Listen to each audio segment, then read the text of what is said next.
kasing gin. Sabi mo kasi wag na mag-inom. Huwag ka kasi bumili kasi ng gin. Bili mo na Ano ka ba, addict ka ba, ma? 11. Ay, lebit na yan. Oo, imama ko 12.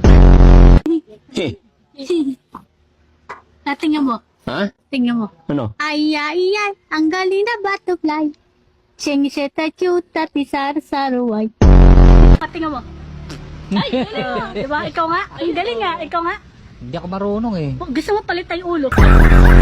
O, para ay pambili ka, pang grocery ka ulam. Bigyan mo yung mama ko. Oy, ito sa inyo na to. Bigyan mo na. Hindi, gusto ko ikaw magbigay. Ano ka? Bakit? Ayaw mo bigyan mama mo? Ito para sa mama mo. O sige. Pambili ulam. Ikaw lang kasi bumili. Ang tamad mo kasi. O, akin na ako. Kabarangay mo nga yun. Remote si, Kuya Ligor. Kabarangay natin yan. Bakit? Para po sasantiting yan.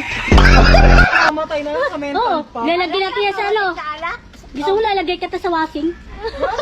Yung papa ko nga sa rep eh. Yung papa ko nga sa rep eh. Diba yung papa natin sa rep? Ikaw, lagay kita sa washing ha? Sige, sama ka sa akin. Ayaw nga nila ako bigyan eh. Kapakin mo kasi sila. Okay na. Oo. Mm. Ay, ang bangot talaga ni Joy Joy. Ay!